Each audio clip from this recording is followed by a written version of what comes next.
My Christmas lights are up. I don't know how that happened. I had nothing to do with that. I came home from the game and my Christmas lights were on. I don't know how that Just happened. skip over Thanksgiving. I don't make those decisions, I guess. So no candy corn, no Christmas lights before Thanksgiving. Yeah, I didn't get any candy. It wasn't a great Halloween. It wasn't a great Halloween for me. Do you expect injury updates? I guess Cheeto are you going to IR him? I would imagine. Yeah, at some point this week. Okay, and then is Eli Apple available to go this week? He'll be day to day. Yeah, but he's feeling a lot better. DJ Reader. Not this week.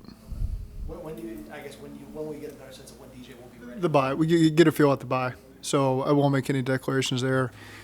It's been really positive, his recovery. I think he's feeling really good. And so we get a chance to assess those types of situations at the bye week. And Trey Flowers. Yeah, Trey, we'll just see how Trey goes this week.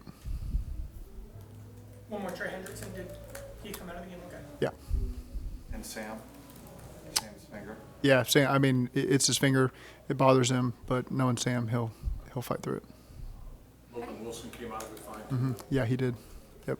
How do you Logan's feel good. about the cornerback group as a whole without Cheeto? Obviously, you have a lot of trust with Eli if he's able to go, but just knowing that Cam Taylor, Britt, and you guys have other players that you're going to rely on. Yeah, that's where the depth in the room really has to step up, and it's a group that we're confident in. They need the experience, and so they're going to get some experience. Guys like Cam, and that's a good thing for the depth of the room. And it's unfortunate. Cheeto's such a leader for us and great player.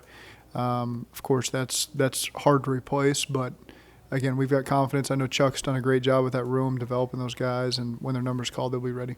How can Dax Hill help you with the depth, with what you're trying to do right now? Well, he's played a lot of those roles in college, and some of the coverage things we've asked him to do in the packages he's played, gives him a chance to help you in a lot of different areas of need, like he did in the game the other day, going out there at corner. It's not something he practiced very limited in training camp. I think a day or two there at corner, so he's aware, and again he's a guy that can serve a lot of roles for you. Do you have to start doing more of that in practice to have him potentially be somebody that can play outside corner for you? Is that something you have to start looking at? That was something we've discussed, not necessarily corner necessarily, but just again ways to continue to bring him along. He's done a nice job. He's active. He's doing everything he can, and just finding spots for him. What are the conversations, Zach, when a player like Cheeto goes down, in terms of using a player that you have on the roster and plugging him in versus changing scheme or changing our approach to compensate? What are those conversations like? Well, very different conversations because one's a personnel conversation of who's available and how do you fill that spot, and then B, that's for Lou to decide during the course of the game, and then in the week after, as you're evaluating what you got to do, does that change your scheme, or do you continue to do what you do? And some of that has to do with the team you're playing against. Those are decisions we've got to make. I'm not talking Carolina necessarily, just overall. It's where do they stress you, and how do you need to continue to evolve? Back to Dax, when you took him in the first round, was his role that you projected kind of how it's gone this season? Well, it's a long-term role for Dax, and it's for any rookie. We were fortunate enough to have a lot of vets on that side of the ball, and so we knew that there was great chances early on that it was very few snaps, like it has been, and that he'd have to step up on special teams and continue to earn his way. And again, we just saw a really good player available to us at that spot, and so we took the best player that's available to us, and really happy with his approach and his future for us, immediate and future. And so again, he'll continue to serve some good roles for us.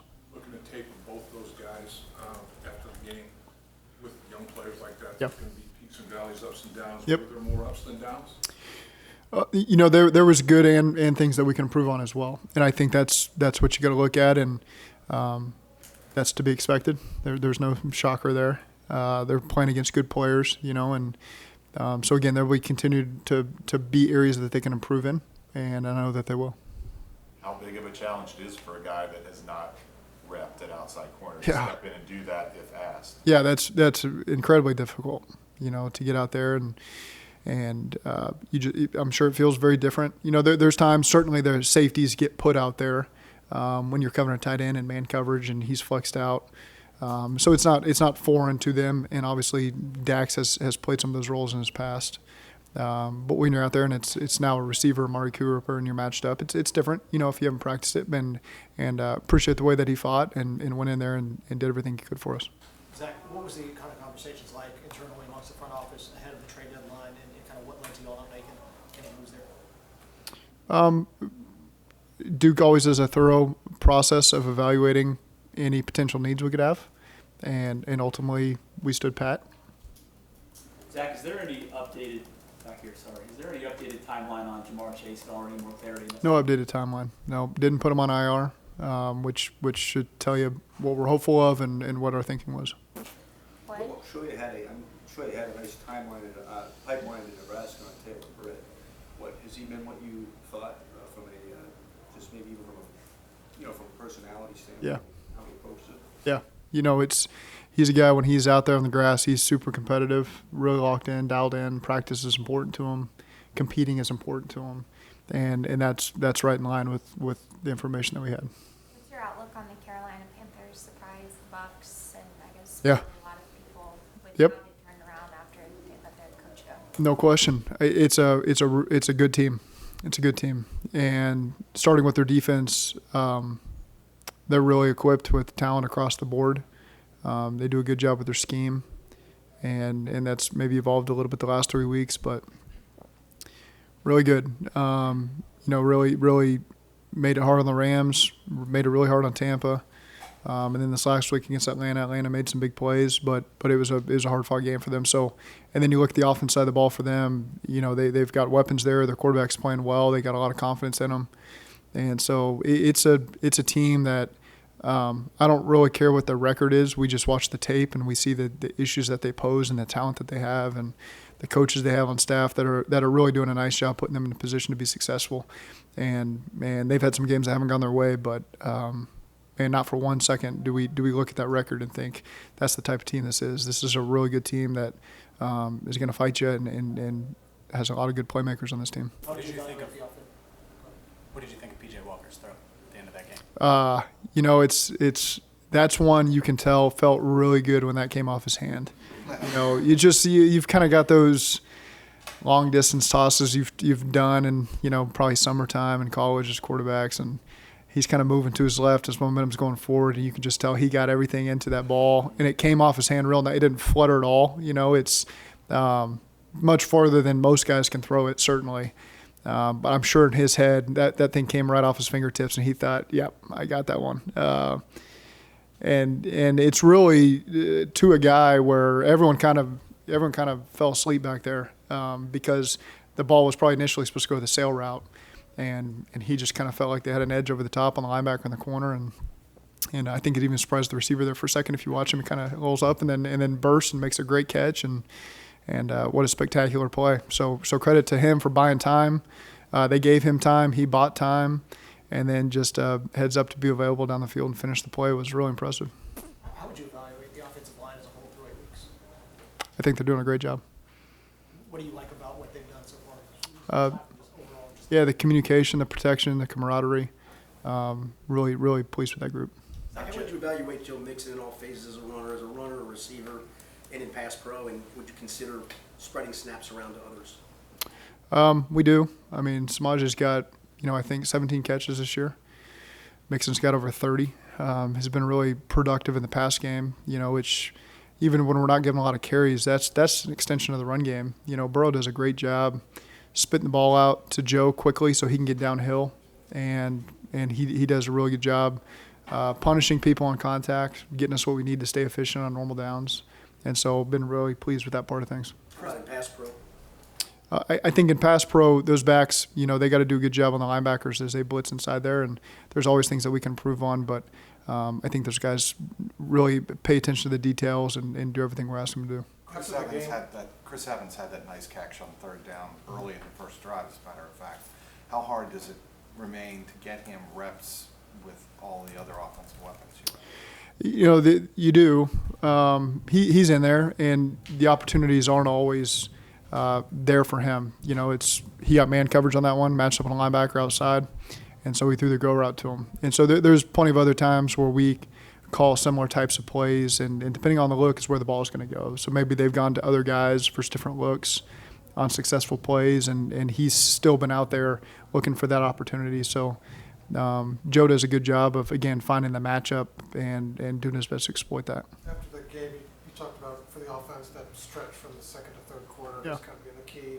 When you went back and watched, is that on the film, did that kind of confirm what you saw, or any other thing offensively kind of jump out at you? Yeah, I think our defense did a great job in the first half. Okay, and offensively, 5 drives, 3 of them there was really scoring opportunities for us, and we came away with no points. And so, in that style of game, you needed to come away with points. Likely on all 3 of those drives would have been great, which gives you anywhere from 13 to 17 points probably, and then maybe you've got control of the game a little better, and the defense now has got that resurgence because they've done a great job, and so now they're not trailing by 15 points or 18 points, whatever it was. So early in the game, we didn't maximize our opportunities on offense, and then there was that stretch, from the end of the second quarter all the way, to late in the third quarter where we just had a 3 and out. And then, they'd scored on 3 possessions in the meantime, and the game got away from us. And so you look at it, and they beat us. They did a great job. They won the game for us. But there's also some situations where we realized the game got away from us where you'd like to think we could have done more and taken control of the game early on and gave us a much better chance to play the style of game we wanted to play. So it's just one where you got to learn from. You got to see those opportunities and where they were, because they're going to come up in another game at some point. And we feel good about being able to make those adjustments. You talked a lot about you guys play well when you have more control of the game, not hugely, but just start out strong and play in front. Is that a difference between this year and last year? Do you feel like this team is a little bit different? That I don't know, you really do feel like you need to start strong or start fast? No, because we've been down and come back and gotten in every game we've played. So I don't feel like that's any different than last year. I think that's every team in the league plays better when they have a lead. And, so just unfortunately we didn't get the points early enough like we have lately to give us better control. And against that style of team, they're great at running the football, and then once they get rolling, which they did eventually, the play action's off of that. And so when you're down 2-3 scores against that style of team, that becomes really difficult, and that's the situation we found ourselves in. Zach, Ted Karras told us that he needs to lead with his demeanor this week to kind of set the tone, and you know how Ted is obviously, but how much does this game need to be a tone-setting kind of game going into the bye before the second half of the season? We're just looking for a win. It's important in this league just to take it week to week. It's Ted sets the tone with his energy every week during the game. That's something specifically I talked to him about after the game, because I appreciated his energy even when things were tough in the fourth quarter and it looked pretty bleak. He still had his positive, let's take it one drive at a time. Let's go get this onside kick and let's score and let's get ourselves back in it. And so he's Mr. Positive. You need that. So that's something we lean on him for, certainly. Joe Burrow said that he's learned to ride the NFL wave. Certainly you know it. Yeah. But are there guys on the team, younger guys, that need to be reminded, like Joe has said earlier, take a deep breath, relax, settle in here? I think our guys understand that, and that's a big part of just tuning it out week to week. You're Super Bowl contender to you're going to have the first pick in the draft. That's the wave that seems like every team's riding right now. And our guys do an excellent job of understanding, because they've been through these seasons before. Last year we were in a very similar position, lost 2 games going into the bye, had no momentum, and then resurged there at the end. And obviously that's not what we're staring down this year. We want to get this win this week against Carolina. But it's going to take everything we got, because, again, I've just watching the tape of these guys. I got a lot of respect for what they're doing right now and the way that these guys are playing and the talent that they have. Again, this is a team I've had much interaction with over the last 10 years. And so these Atlantas and these teams like this that you're really studying up on and learning more about their players, you end up walking away with a lot of respect for a lot of the talent on this team and names you've heard but never really studied that much. And they've got a lot of talented guys. What would you like to, was there, from a staff perspective, is there something that you would like to see more from Chris Evans in order to feel better about putting him on the field more? He serves a role for us, on special teams and some of the things that he does on offense. When you look around, and this is the busiest deadline day in history, Mm-hmm. after a couple of weeks of it, do you have any theories onto why this has become so active this time? No, I don't, because it lulled you to sleep. The last couple of years lulled you to sleep. That there's always the conversations, and nothing ever happens, aside from 2 or 3 moves maybe. This year there was a lot, and again, nothing directly impacts us with our team or the Panthers. So you move on and you get ready for your game and you move on, and you're aware, you've seen some of the transactions that happen around the league, but I don't have any theories because I just focus on our roster and getting ready for this game, and they didn't have any personnel moves that changed them, so nothing directly impacted us. So it's just kind of, you see the transaction and you move on. As a coach, is there a thing where, okay, guys in the locker room maybe say, okay, my team didn't make a move. Did you have to address that? Like, no. Is there a message no. that is sent with that? I think our team feels very comfortable with the type of team that we have. And, again, they do such a great job of just taking it week to week. And you could feel it even in the locker room. It was disappointing after that game. Disappointing because we went in there intending to win. Thought we'd play well. We didn't, but you could just feel the understanding of the team where, okay, we got to quickly reset and put that one behind us. That was one of those games that, just we couldn't get things going our way. And you got to put it behind us. It's not indicative of who we're going to be the rest of the season. And go get a chance to grab some momentum here at the end of this week. You don't have much of a sample size, but I mean, obviously not having McCaffrey is a big loss to any offense, but how much has their offense kind of changed schematically in a couple of weeks since they haven't had him? You play teams every week that have an injury to a key player, and so really that's all it is to us. He appears on the tape, and then he doesn't appear on the tape, and so it's just an injury in our minds as we play this week. And they've got other, Foreman's filled in well. They have Juba Hubbard's done a nice job and things they've asked him to do. So they still have guys and personnel that they can utilize, and I think I know coaches on their staff. They're really good football coaches, and so they're doing a good job utilizing the personnel the right way. Zac, just overall thoughts on the death of Adam Zimmer and kind of what was the interaction that y'all had with him and kind of what is just Yeah. a little bit about that? Adam's a great guy. He was a great guy. Really enjoyed getting to know him the last couple months. I think everybody in the building that was around him really thought a lot of him as a person, his personality. It's you focus on the person. He was also doing a great job. So I had a lot of respect for how he approached the profession and the job he was doing there. And it's heartbreaking news to get when someone had kind of come into your life like he had all of us, and he became a friend to all of us. To get the news is awful. And then you feel awful for his dad and his 2 sisters. And so certainly our prayers are with them. And it's just, it really, it's heartbreaking for those who knew him, those around the profession that knew him. I know a lot of guys on a lot of staffs that worked with him or knew him and were impacted certainly. So it's terrible news.